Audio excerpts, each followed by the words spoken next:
Bang, what's up, everyone? It is Keaton It Real here with the one and only infamous Tracin Wallace, man. It's been a ride. I've known you for a while. We're super excited to have you on. Definitely, man. Good to be here.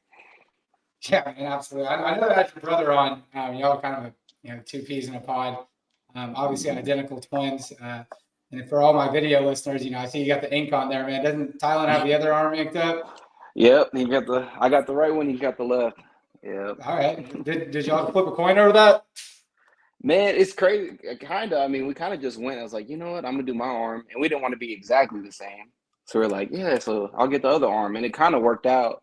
Like I have my tattoo, so I got an R in my name, right? So Yeah. I got tattoos on my right arm, and he has an L in his Oh my name. God, that's so So funny. he had tattoos on his left. So it's kind of funny Yeah, how it no, worked that out. that makes complete sense, man. That makes complete sense. But yeah, it's been kind of a roller coaster. You kind of grew up like right down the street from me, over going to school at South Hills High School, and not a lot of people know your background, man. I know that you've been super open with me. I've known you for a couple of years now, and I know your story, and I'm also like a football junkie. But kind of explain to people, what's going on with it. Like, so what? You started off as a quarterback over at South Hills.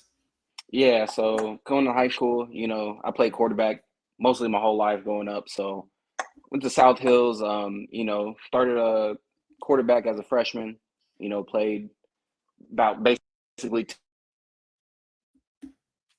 Well, did I lose you there? look, Tylen There calling we me go. right now. Tylen called me. Look. But yeah, so going in it, going to high school, played quarterback all my life, went into South Hills, started as a freshman. Man, Tylen Wallace is blowing Tracing up right now. He gonna keep blowing my phone up if I don't text him back. Yeah, no, I got three younger brothers, man. I totally get it. Man, Yeah, tell him to chill out, man. He had his time on the uh, ProbsCast. look, I'm on. Yeah, he just got out of meetings with camp. Oh, yeah, he's driving the Hellcat home, Okay. right? Look, yep, you ain't Yeah. lying. But yeah, so you're a quarterback over at South Hills High School. Hmm. Absolutely amazing. But I posted your highlights before. Yeah, I, yeah. like I said, I've known you for years, and it was awesome kind of keeping up with you in that aspect. But you were the quarterback, and then Tylen was the receiver. Yeah, threw a lot of touchdowns to him, you know. So just going into that, and you know that, but going in, played freshman year, played pretty decent. Sophomore year was killing it. And then going into my junior year, had a scrimmage. Then that was the first time I tore my ACL in a scrimmage preseason before the season started. So I had to miss my whole junior season. And then going into senior season, I was coming off the rehab, played 2 games and then got hurt again, I think in that third game preseason, right before regular season started. So tore my ACL two times, junior and senior year in high school. But, kind of worked out because most of our offers came from my sophomore year, so me and Tylen had pretty much the same offers at that time. So and then OSU was being, one of the first ones. And we mentioned, I forgot to mention, we committed as sophomores as well. So, we kind of just once we committed, we kind of stayed true Yeah, through the whole genius marketing. process. Yeah. If I were you, well, what all these kids these days, I mean, you look at Quinn Ewers, he said, no, I'm not playing my senior year. You could have just pulled one of those, man. Just been like, Man, at that point, I'm taking off to man. prepare for Oklahoma State, and I'm already committed, so it makes the most sense for uh, me. Hey, if I was getting that NIL deal, I would too. Shit. Yeah, well, NIL so new. It was kind of weird seeing that it came out right after y'all forgone. Because I mean, you look at some of these athletes from the past. I mean, Mike Gundy, even back in the '80s, his deals would have been absolutely sweet. Oh, would have been insane, man. So, what was that like coming into Oklahoma State with what you had two ACL tears? Yeah. So, what was So that like coming in? yeah, so coming in, typically when you come in as a freshman anyway, most of the time you redshirt, which was I planned on doing anyway. That we talked about it with Coach Glass and everybody coming in, pretty much knew I'm still going to rehab, at least take a year to redshirt, sit back in the court. At that time, I was in the quarterback room, so I was, at that time, Jelani Woods was a quarterback with me. Yeah, Taylor, Jelani yeah, Woods. Taylor Cornelius, Mason Rudolph, all those guys were all in the same room. And there's a funny picture. I have to find it and send it to you, but there's a picture of me standing next to those guys and remind you, Corn Dog 6'4". Yeah. And Jelani was 6'7", and Woodty was like 6'5", and I'm over here at like touching 6 foot, standing next to all these guys and look like I don't belong. But so No, yeah, yeah, that makes a lot of sense. Yeah, I forgot that Jelani was the quarterback because he wasn't, in my opinion, like he was a very underutilized tight end, and especially with his size and stature. Like I have a photo next to him, Josh Sills, and then Logan Carter, and I'm 5'10", and that's with shoes on, and so I'm like, dude, we look at the AT&T bars. I was like, why'd y'all make me stand in this position? But yeah, no, I get it, man. They were absolute. They're tall dudes, and I've stood next to you and Thailand, and I could only imagine what that's like. But speaking of kind of off track, but like, what was the deal with Jelani Woods? Like, why didn't he like? Well, what was the position change for him?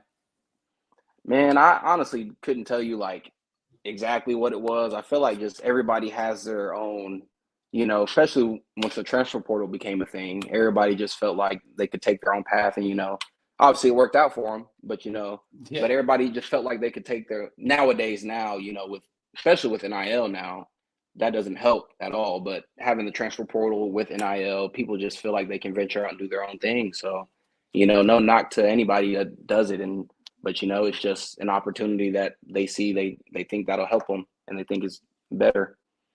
No, yeah, and I don't knock the transfer portal at all personally. Like especially like going to Oklahoma State and kind of being around you and all the other athletes. It gets a lot deeper than just an athlete on the field. So I understand it to an extent. Obviously, only whenever it benefits Oklahoma State. However, I understand the freedom and everything like that, but now that you're in this coaching role, I mean, like, what it's got to be like absolute hell not knowing what your roster is going to be like ever. Yeah, it's definitely something you always got to think about, especially because it's you never know, as as everybody knows, you never know what's going to happen or who's going to jump in, or so yeah, it doesn't make the job more relaxing, if that's if that makes sense. Yeah. But yeah, it's definitely something. It's hectic, so something to always watch. Personally, I thought it was like, Gundy's kind of been known to like not want to play freshman quarterbacks. That's like always been kind of his shtick. I mean, you get it. You walked in as a quarterback. But like whenever I saw that change, and I was like, well, shouldn't Gundy be like super pro in like transfer portal? Because like now he never has to have another freshman quarterback. You just pick up one out of the transfer portal almost every year. Yeah, it's tough. I mean, there's a lot of ways to play with it. There's obviously a bunch of different combinations of things you can do. You could take a younger guy that's probably played a year and then take him, or like you said, take an older guy that's played a lot and then have him every year. But I mean, obviously there's all kinds of different ways you can piece it together and put it. Yeah. That makes a lot of sense. I mean, like, I'm not probing for Gundy questions or anything like that. I just was always a thought in my head where I was like, this should be like paradise, especially with like, we got friend of the podcast, Alan Bowman's been on. That dude, he sounds like a quarterback. Yeah. Yeah. Like you told me before I had talked to him, you were like, he's a really cool guy. And I was like, man, I hope so. Because, I love supporting the DFW kids. Obviously, we're from the same area. And man, I did a lot of research on him. And it's about time we get a redheaded quarterback in there. Look, yeah, man. Yeah, he's a good dude, man, for sure. For sure.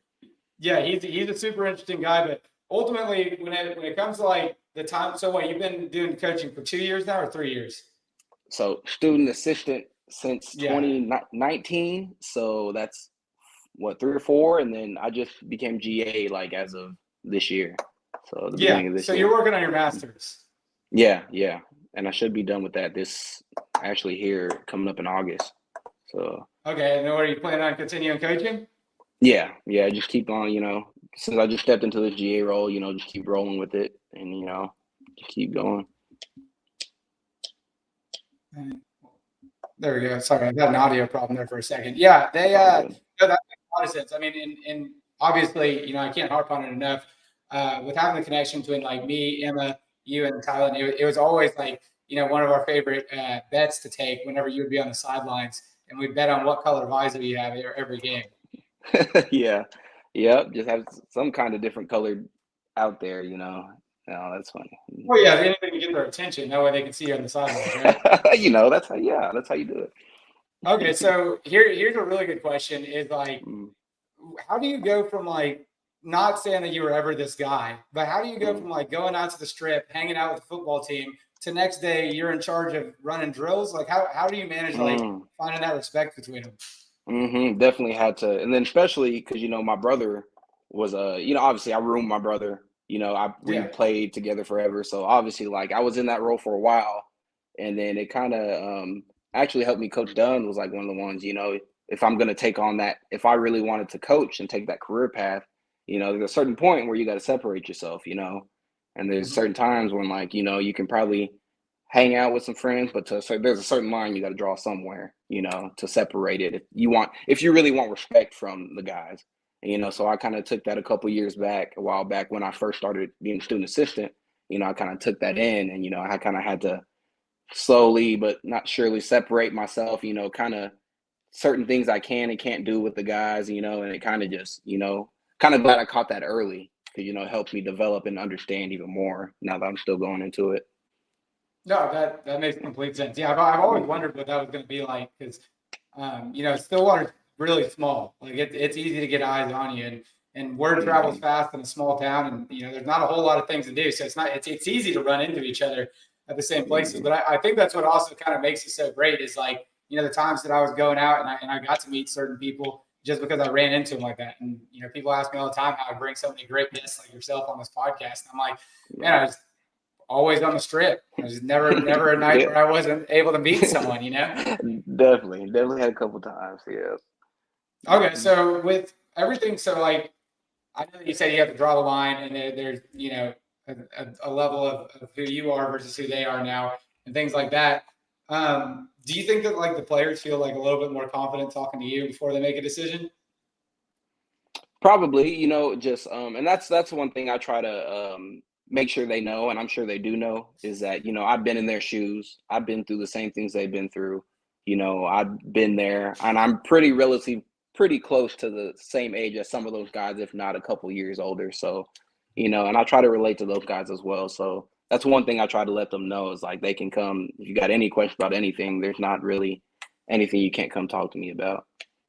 No, that makes a lot of sense. Yeah, and I think that it's college football. You hear rumors from everywhere. I've heard a million different things, and unless I hear it from that human being, I don't necessarily believe it. There are a lot of rumors. Let's say like Spencer Sanders, for example, friend of the podcast, friend of mine, man. It's a great Hmm. guy. But I heard a lot of rumors swirling about him, and I was like, I'll just give him a call because of everything Yeah. that goes on like that. But yeah, with the transfer portal, NIL and like obviously you're a little bit younger. Do you ever like feel a little bit like for example, whenever I'm with Post the Purpose with NIL, I get Mhm. direct from the source. I don't have to wonder anymore. I don't have to see stuff flying on Twitter. But do you ever feel a little Right. bit more confident having that type of knowledge? For sure, definitely. And I mean, that's what's nice about just being around in the game so long, you know, just being around what I've been doing and being around it forever. I'm in meetings, I hear everything, I know stuff. So, it kind of gives you that, like you said, it gives you that confidence. It gives you like, more fortitude, more like, Yeah. they can believe in me and I can have confidence in what I'm telling them as well. Yeah, no, that makes sense. I know that was like a long-winded question. I almost lost Yeah, it yeah. halfway through there, but um, now give us a little bit of intel, man. You got any players you think that are gonna like do anything that like maybe a guy that we're not thinking of? Because like, yeah, of course we love Ollie Gordon and we think he's gonna be awesome, even as a second slot back or whatever. But is there anyone that we're missing right now that in practice just wowing you? Man, the only thing we've had so far is really like summer. So, we don't really know for sure yet. But, I know we got a good group of guys this year, as a whole. I feel Yeah, like the teams really come together as one, a little different than what it has been the past few years for whatever reason. But this year just feels like the guys are really together as a team, not just offense, defense, like all the way together. So, yeah. I it's mean, gonna be there's exciting. some great chemistry. It felt different in whenever I was hanging around everyone in 2021 before the season began, as opposed to years in the future or in the Right. past. And Yeah. And man, that chemistry can mean the world. For sure. Yeah, it's important, man. So Yeah. So I mean that's just wild that you found a lot of success between your way moving up, but I mean Gundy kind of found himself in that same role. Is your dream one day to make it to the NFL and coach a brother, or is your dream to stay in college football and figure out a way to find a head coaching job somewhere? wow, that would be nice, man. Be coaching Tylen around, telling them what to do. So, but yeah, I think that's the ultimate goal. Kind of just get it where you can. Try to get up to that next level. Soak up what you can, all the knowledge, learn as much as you can, and then But I think that's the ultimate goal, probably to get to the NFL eventually. Yeah, absolutely. I think that a lot of people find their way to that, and obviously you got a haircut, man. You're looking fresh, and you look a little bit more serious than the Yeah, last time I saw you. But yeah, yeah, no, yeah. it's a huge translation. Going even from high school ball, where you said you were starting as a freshman, and then you make it all the way to Oklahoma State. I mean, it's pretty killer. But did y'all have any offers from anywhere else that you were considering? Yeah, I think Tulsa was our very first offer. That was like our very first one, and they were recruiting us hard. We if it would have been there or SMU too as well. I mean, we had offers from Vanderbilt, like I said, Tulsa. I Yeah. think we had a total of 13 total together. Damn. But yeah, but then obviously when Tylen was playing, he blew up and got a couple more. But yeah, I think it would have been out of either Tulsa or SMU because SMU was recruiting us really hard too. Now, would they just recruit y'all as a duo, or were you getting recruited a little bit better back then? Probably not as a duo, yeah, for sure. Because they knew that was our main thing, just to Mhm. play together. So and that's I think that's where some schools are like, I don't know. With me getting hurt so early, some of them drew the line like, well, we don't really want to offer this guy, but Yeah. those schools knew at first that was our plan all along to play together. Yeah, and Oklahoma State has a pretty good deal bringing in brothers. I mean, you look at Caleb and Keelan Boone. You got Mm. Braylon left, but you had Braylon and Brendan Presley. I mean, the list goes on of brothers that come in. So I get fired up personally because I'm like, dude, this is going to be an awesome dynamic duo. And like we said, the chemistry's already there, so it's not like you're having to go and fight for anything. But no, that Right. that that makes a lot of sense, and it's awesome that you had those offers and everything like that. But ultimately, what made y'all decide to go to Oklahoma State? Just the people, I mean, just coming here, taking our visits, the people, the culture, it's really family based, and that's kind of what we've grown up and we were always about. So, just coming here, coming to the couple games and coming to see it, and then Gundy, Dunn, all those guys, all the coaches recruiting us, we kind of just knew this was the right place for us. Yeah, no, I've heard that Dunn's a hell of a recruiter because people give him a lot of backlash online. I've been susceptible to that, and ultimately I think he's a great wide receivers coach. I mean, Oklahoma State has a tradition of bringing in badass wide receivers, but yeah, the culture and everything like that, I think is kind of what drives in these athletes. How much of your hand is like in the recruiting pool?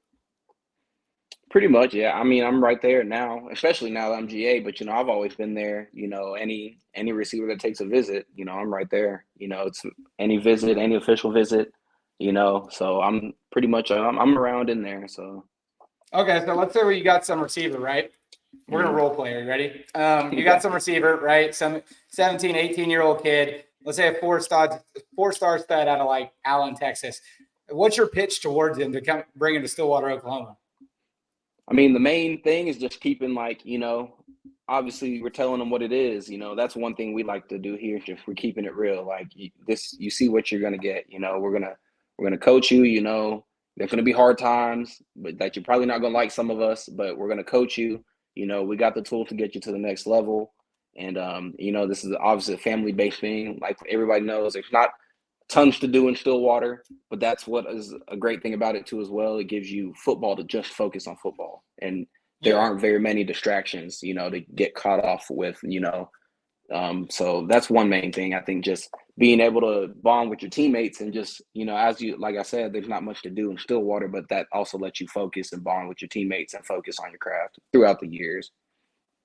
Yeah, absolutely. I mean, you can take him down a little Hall of Fame walk and show off Barry Sanders Heisman or show off all the Bolitnikoff Hmm. Award winners we have and everything like that. Yeah. Obviously, that we're coming up on a wild season because last year Texas, no, you were here. Somehow Texas avoided the bullet of like playing Oklahoma State because we've been whipping their ass for a long time. But I mean, when it comes to this upcoming season, like ultimately, do you feel like we have everything in place to make a Big 12 championship run?